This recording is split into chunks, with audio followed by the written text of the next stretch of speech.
앞뒤 옆으로 같이 인사합니다. 예수님은 우리의 구세주이며 나의 주님이십니다.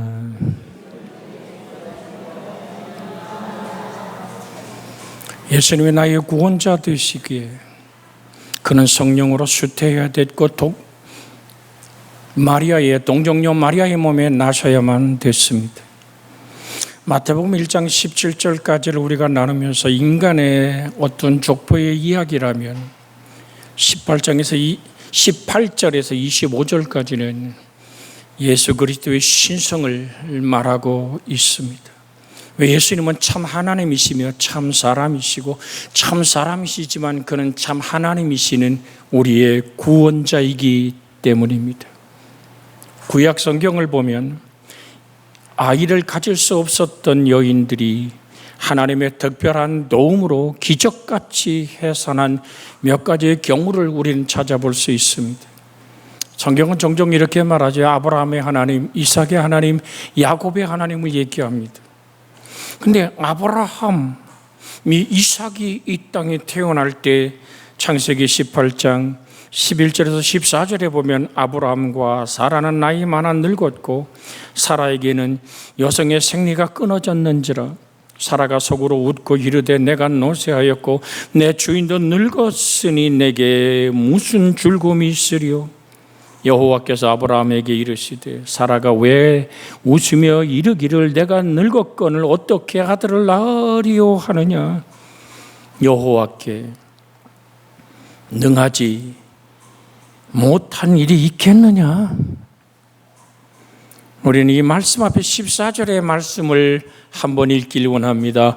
여호와께 능하지 못한 일이 있겠느냐. 기한이 이를 때에 내가 내게 돌아오리니 사라에게 아들이 있으리라. 이삭이 태어나기 전 아브라함의 나이는 100세였고 사라의 나이는 90세였습니다.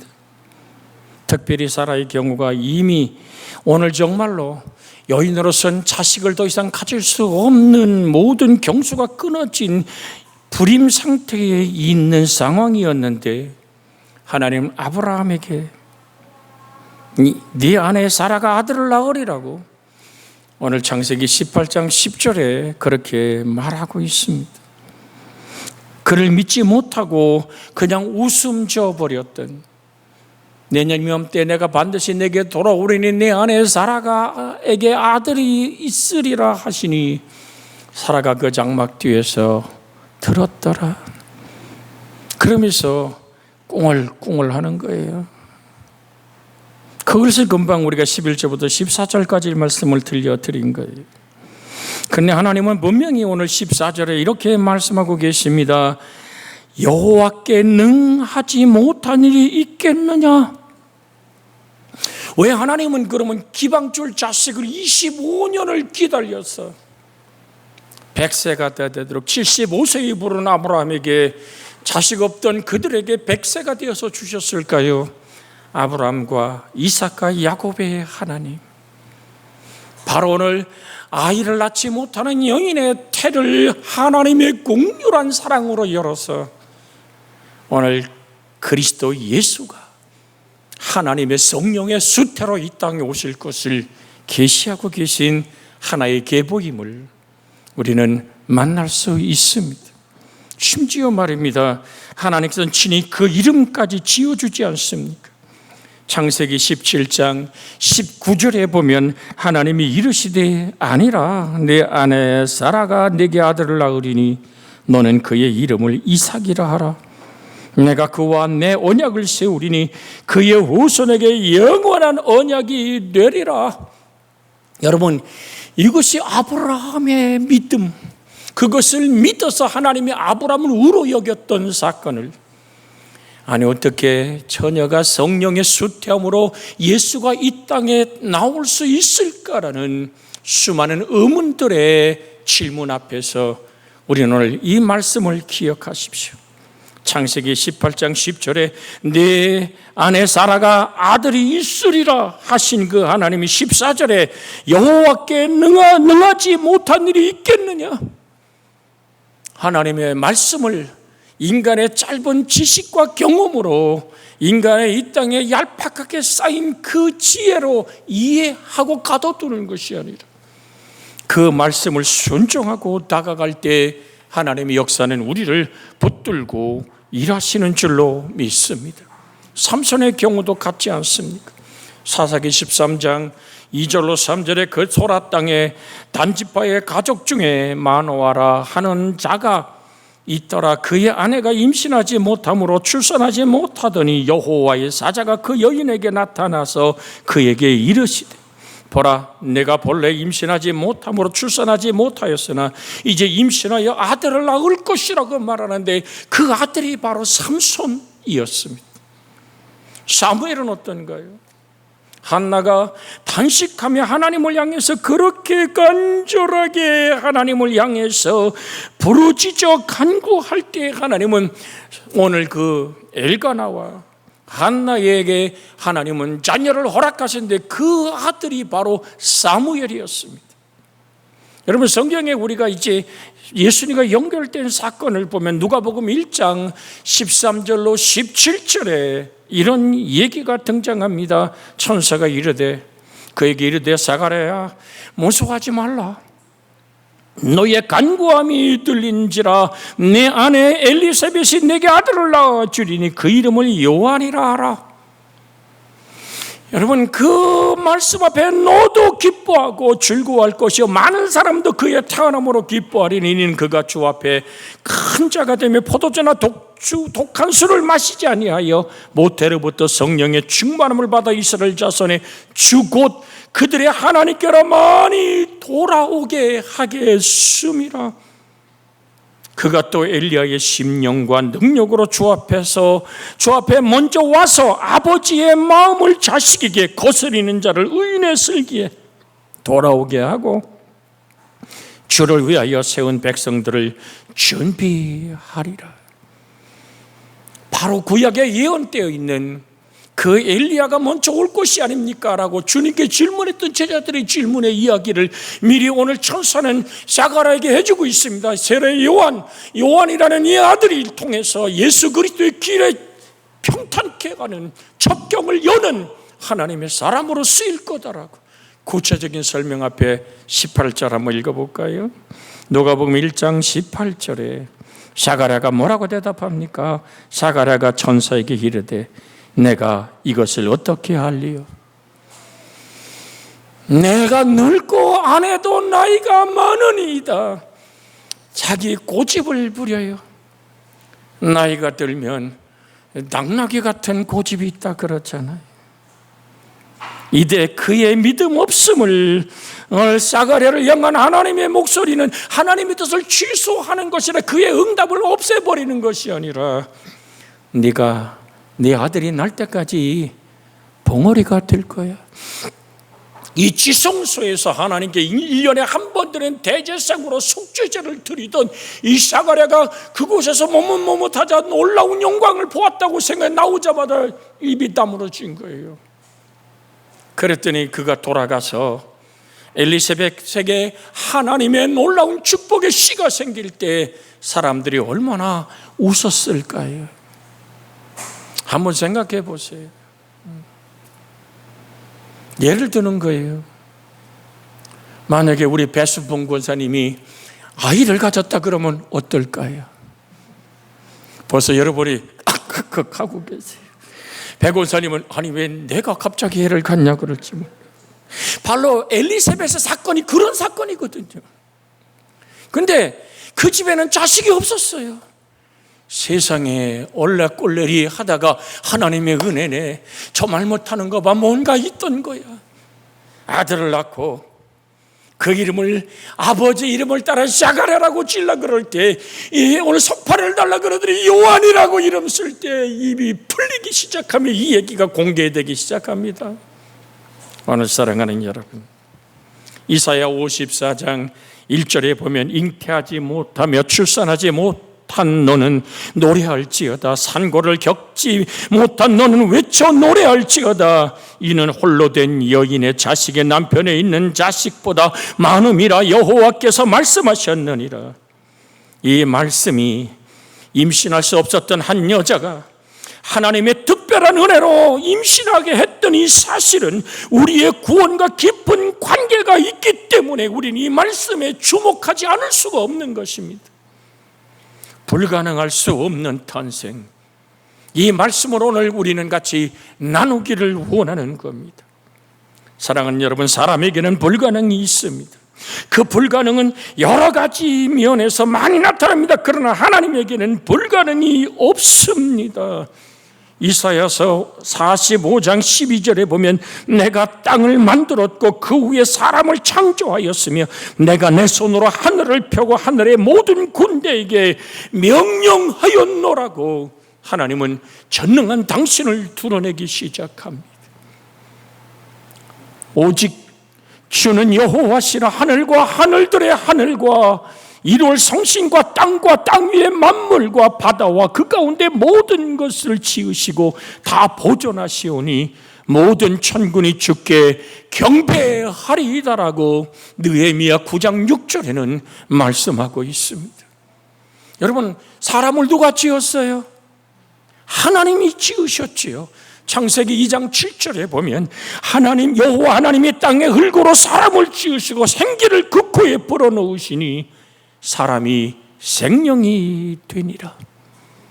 창세기 5장 2절에 이렇게 말합니다. 남자와 여자를 창조하시고 그들이 창조되던 날에 하나님이 그들에게 복을 주시고 그들의 이름을 사람이라 일컬었더라. 우리 창세기 5장 2절 화면에 떴기 한번 읽습니다. 남자와 여자를 창조하셨고 그들이 창조되던 날에 하나님이 그에게 복을 주시고 그들의 이름을 사람이라 일컬었더라. 옆에 앉은 분이 사람이거든요. 누가 지었다고요? 우리 옆에 사람 같이 손잡고 인사해 볼까요? 하나님이 당신을 창조하시고 당신에게 복을 주셨습니다. 단순한 얘기 같지만 흙으로 사람을 짓고 그 코에 생기를 불어넣듯 그 하나님의 창조의 하나님이 나를 뭐라고 불렀다고요? 사람이라고 이름 지어준 분이 나의 창조자 전능하신 하나님임을 잊지 않기를 원합니다. 그 하나님은 이 땅의 흑암에 앉아 사망의 그늘의 신음소리를 들으시고 그 흑암의 빛을 비추기 원해서 예수 그리스도를 이 땅에 보낼 수밖에 없었던 것입니다. 하나님은 능력의 하나님이죠. 세계 역사를 뒤져볼 때 2차 세계대전 때 유대인 60만 명이 독일 나치에게 죽임을 당하면서 그들은 이렇게 한탄합니다. 하나님, 당신은 살아계십니까? 이 아브라함의 자손들을, 야곱의 자손, 오늘 이삭의 자손들을 향한 이스라엘의 하나님, 당신은 살아계신 겁니까? 왜 침묵하고만 계십니까? 라고 가스 실로 들어가는 수많은 이스라엘 백성들의 외침이 있었습니다. 하나님은 나치가 60만 명의 이스라엘 유대인들을 죽여버리는 모습을 못 보셨을까요? 아닙니다. 하나님은 보셨습니다. 애굽에서 400년의 세월 동안 고통당하던 이스라엘 백성들의 호소를 하나님이 모르신 것이 아닙니다. 하나님은 이 땅의 죽음에 매어 종노릇하는 온 인류의 신음과 죽음의 그 냄새에 갇혀버린 마르다와 마리아가 얘기하잖아요. 무덤에 들어가서 나흘 됐습니다. 썩어서 냄새 납니다라고 말할 때 주님은 울어버리셨어요. 예수께서 눈물을 흘리시더라. 그 눈물로 끝나지 아니하고 살을 찢고 피를 쏟아서 그 인생을 구원하시는 그 하나님, 우리가 출애굽기에 보면요, 여호와께서 이르시되 내가 애굽에 있는 내 백성의 고통을 분명히 보고 그들이 그들의 감독자들로 말미암아 부르짖음을 듣고 그 근심을 알고 내가 내려가서 그들을 애굽인의 손에서 건져내고 그들을 그 땅에서 인도하여 아름답고 광활한 땅, 젖과 꿀이 흐르는 땅, 곧 가나안 족속, 헷 족속, 아모리 족속, 브리스 족속, 시위 족속, 여부스 족속 지방에 데려가려 하노라. 이제 가라. 이스라엘 자손의 부르짖음이 내게 달하고 애굽 사람들이 그들을 괴롭게 학대함도 내가 보았느니라. 모세를 보내요. 400년의 종살이하던 그들의 슬픔의 눈물을 닦던 하나님은 온 이 땅에 하나님의 형상으로 지음받은 그 인생의 모든 눈물을 닦아주기 원해서는 참 하나님이신 독생하신 자 하나님이 이 땅에 오셔야 되기에, 동정녀 마리아를 통해 이 땅에 와야 되기에, 예수 그리스도의 동정녀 탄생 그리고 성령에 의한 잉태는 2000년 동안 무신론자들과 불가지론자들과 이단자들에게 의해 무수한 공격을 받았던 사건이지만, 이것은 엄청난 분명한 하나님의 구원의 교리요, 우리의 구원의 길임을 잊어서는 안 될 줄로 믿습니다.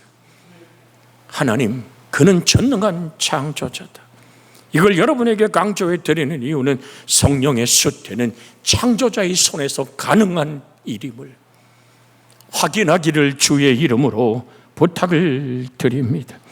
하나님이 능력이 없어서 그대로 이스라엘 백성을 둔 것이 아니라, 나치에 60만 명이 죽어가는 모습을 본 것이 아니라, 신체와 조건도 나이도 상관없이 하나님께서 원하시면 하신다는 사실을, 하나님의 깊은 섭리와 하나님의 부르심이 우린 이 땅이 전부가 아님을 알고, 이 땅에 7, 8세미 생길 건너 저 영광스러운 하나님의 나라가 있습니다.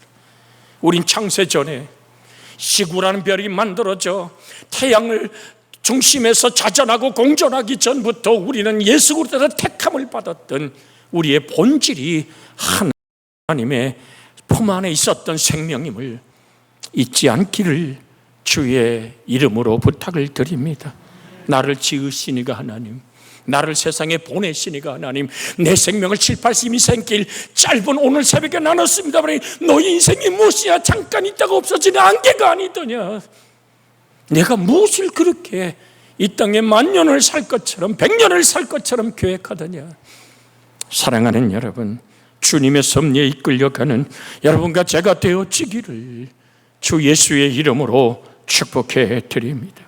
하나님 이렇게 이사야를 통해 말합니다. 이사야 40장 28절에 너는 알지 못하느냐 듣지 못하느냐, 영원하신 하나님 여호와 땅 끝까지 창조하신 이는 피곤하지 아니하시며 곤비하지 아니하시며 명철이 한이 없으시다고 말씀합니다.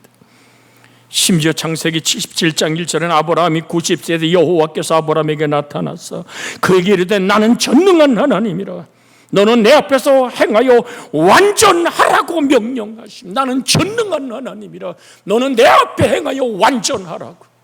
하나님의 능한 손에 붙들린 여러분과 저, 골로새서에서 예수 그리스도가 창조자임을 말하고 계십니다.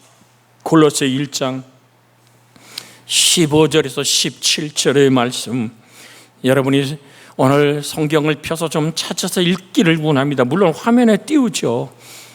그러나 여러분 성경을 좀 펴보세요. 골로새서 1장 15절로 17절 같이 읽습니다. 그는 보이지 아니하는 하나님의 형상이시요 모든 피조물보다 먼저 나신 이시니 만물이 그에게서 창조되되 하늘과 땅에서 보이는 것들과 보이지 않는 것들과 혹은 왕권들이나 주권들이나 통치자들이나 권세들이나 만물이 다 그로 말미암고 그를 위하여 창조되었고,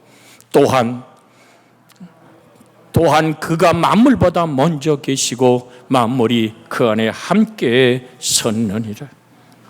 예수 그리스도, 그는 전능한 삼위일체 하나님으로 창조자임을 잊어서는 안 됩니다. 과학의 세계에 있어서도 진화론적 사고의 영향을 받은 사람들은 하나님의 존재뿐 아니라 동정녀의 성령의 수태 사실을 부인하려 듭니다. 그래서 인간을 하나님의 자리에 놓고 그것을 우리는 휴머니즘이라고 말합니다. 인간다움을 존중하는 대단히 넓은 광범위한 사상적 정신적 태도의 세계관을 가지고, 즉 신학적, 즉 은총의 빛에 의해서가 아니라 자연의 빛에 의해서 세계를 인식하려는 노력 속에서 인간이 이상도 이하도 아닌 인간의 입장에서 진리를 방법적으로 탐구하는 모습을 우리는 휴머니즘이라고 말하는데요, 인간을 한없이 대충하려고 18세기 계몽 사상의 부산물이라고 할 수 있는 진보의 관념엔 오늘 그 속에 하나님을 집어넣으려고 하기에 보혈과 구속의 자리를 인간의 생각과 사상으로 대처하려고 하고요, 심리학을 성령의 지식, 성령님의 자리에 대처하고 최면수를 종교적인 체험과 비슷하게 설명하면서 잘 아는 척하는 지성인들을 우리 주위에서 많이 볼 수 있습니다. 이런 사람들 때문에 신앙에 깊이 들어오지 못하고 중간에 방황하는 사람들을 우리는 보게 됩니다. 그런데 여러분에게 지금 결론적인 얘기를 드리는 것은 오늘 본문의 결론의 얘기입니다. 왜 예수님이 동정녀 탄생과 함께 성령의 잉태가 우리에게 구원에 있어 그처럼 중요하냐고 묻는다면 하나님이신 예수님이기 때문이라고. 예수님이 창조자 하나님이시기 때문에 우리의 동정녀 마리아의 탄생은 필수적인 것임을 우리는 기억하고 받아들일 수 있기를 주의 이름으로 부탁을 드립니다. 예수님의 동정녀 탄생과 성령의 잉태가 매우 중요한 이유는 같이 할까요? 예수님이 하나님이라는 사실입니다. 예수님은 하나님이시며 인간이십니다. 인간만이 아닙니다. 인간만이었다면 인간이 태어나는 여러 가지 필수 과정을 통해서 태어나야 하지요. 그러나 예수님은 하나님이시요, 동시에 하나님의 아들로서 인간의 몸을 입고 세상에 오셔야 할 뿌리이기 때문에 동정녀를 통해서 탄생해야만 했고 성령님으로 잉태되어야만 했음을 여러분에게 증거해 드립니다. 이 말씀의 사건 앞에 우리가 서기를 원합니다. 빌립보 2장 6절로 7절의 말씀을 여러분이 너무 잘 압니다. 그는 근본 하나님의 본체시나 하나님과 동등됨을 취할 것으로 여기지 아니하시고 오히려 자기를 비워 종의 형체를 가지사 사람들과 같이 되셨고 라고 말씀하고 있습니다. 그는 근본 하나님의 본체란 말을 합니다.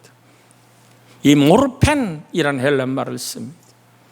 그런데 하나님의 본체란 말이나 오늘 종의 형체란 말이 똑같은 헬라어로 쓰여져 있습니다.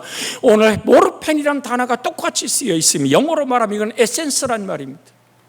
변할 수 없는 본질이란 얘기입니다.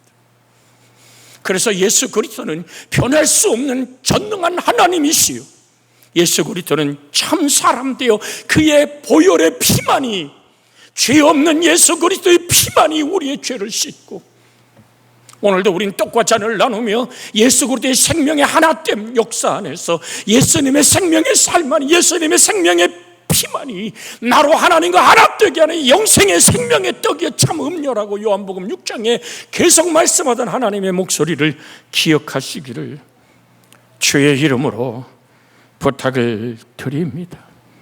그래서 요한복음 12장 44절 45절에서 예수께서 외쳐 이르시되 나를 믿는 자는 나를 믿는 것이 아니라 나를 보내신 이를 믿는 것이며 나를 보는 자는 나를 보는 것이 아니라 나를 보내신 이를 보는 것이라고 말씀하고 계셨습니다. 요한복음 14장 7절에서 10절에 보면 너희가 나를 알았더라면 내 아버지를 알았으리로다. 이제부터는 너희가 그를 알았고 또 보았느니라. 빌립이 이르되 주여 아버지를 우리에게 보여 주옵소서. 그리하면 족하게 나되 예수께서 이르시되 빌립아 내가 이렇게 오래 너희와 함께 있으되 내가 나를 알지 못하느냐. 나를 본 자는 아버지를 보았거늘 어찌하여 아버지를 보이라 하느냐. 내가 아버지 안에 거하고 아버지께서 내 안에 계신 것을 네가 믿지 아니하느냐. 내가 너희에게 이르는 말은 스스로 하는 것이 아니라 아버지께서 내 안에 계셔서 그 일을 하시는 것이라고 말씀하고 계십니다. 우리가 이 말씀은 좀 한번 찾아 읽기를 원합니다. 마태복음 3장 16절에서 17절에 있는 말씀입니다. 마태복음 오늘 3장 16절에서 17절 같이 한번 읽습니다. 예수께서 세례를 받으시고 곧 물에서 올라오실새 하늘이 열리고 하나님의 성령이 비둘기같이 내려 자기 위에 임하심을 보더니 하늘로부터 소리가 있어 말하시되 이는 내 사랑하는 아들이요 내 기뻐하는 자니라. 400년 넘도록 하늘이 침묵하다가 하늘이 열렸습니다. 하나님의 목소리가 인생이 사는 오늘 그 삶 속에 임하기 시작했는데 바로 예수 그리스도 성령 하나님이 비둘기같이 임했다는 얘기는 그가 속죄의 제물로 하나님과 인간을 화평케 하는 성령님의 계시와 함께 들려온 하늘의 목소리, 성부 하나님의 목소리가 뭡니까? 이는 나의 사랑하는 아들이요 나의 기뻐하는 자니라. 하나님이 친히 전능한 창조자의 목소리로 예수께서 하나님이심임을, 하나님의 아들이라는 얘기는 하나님이란 얘기입니다. 하나님의 되심을 증언하고 계십니다. 변화산상에서 그가 사람이 빠는 옷이 그렇게 힐 수 없도록 변화된 그 모습 속에서 말입니다. 오늘 엘리야와 모세와 대화된 모습을 베드로와 야고보와 오늘 그 세 제자가 요한이 바라보고 말합니다. 우리가 여기 있는 것이 좋사오니 초막셋을 짓겠습니다. 자기가 뭔 말하는지 알지 못할 때 마태복음 17장 5절에 이렇게 말합니다. 말할 때 호련히 빛나는 구름이 그들을 덮으며 구름 속에 소리가 나서 이르시되 이는 내 사랑하는 아들이요 내 기뻐하는 자니 너희는 그의 말을 들으라 하시니라. 한번 하나님의 목소리를 다시 한번 우리 입으로 재현해 볼까요? 말할 때에 호련히 빛난 구름이 그를 덮으며 구름 속에서 소리가 나서 이르시되 이는 내 사랑하는 아들이요 내 기뻐하는 자니 너희는 그의 말을 들으라 하시니라.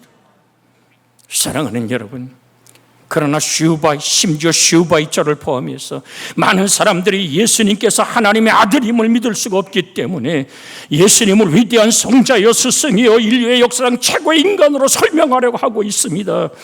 그러나 예수님은 결코 인간이 아닙니다. 예수님은 바로 하나님 자신이심을 우리는 기억해야 되고 우리를 구원하기 위해 자기를 비워 종의 형체를 가졌음을, 그렇게 나를 구원한 구세주이기에 그는 성령으로 수태야만 됐다는 사실을 기억하시기를 원합니다. 본래 하나님을 본 사람이 없으되, 요한복음 1장 18절 얘기입니다. 본래 하나님을 본 사람이 없으되 아버지 품속엔 독생하신 하나님이 나타나셨느니라. 할렐루야. 본래 하나님을 본 사람이 없으되 아버지 품속에 있는 독생하신 하나님이 나타나셨느니라. 독생하신 하나님이 나타났기에 주님 말합니다. 나를 본 자는 아버지를 보았다고. 내 말을 듣는 자는 아버지의 목소리를 지금 듣고 있다고. 사랑하는 여러분, 그래서 주님은 누가복음 22장 69절에서 70절에 그러나 이제부터 인자가 하나님의 권능의 우편에 앉으리라 하시니 이르되 그러면 내가 하나님의 아들이냐 대답하시되 너희들이 내가 그라고 말하고 있느니라. 주님은 심판대, 인간이 벌려놓은 심판대 앞에서 그럼 내가 하나님의 아들이냐라고 물을 때 주님은 말은 너희 입으로 지금 시인하였다.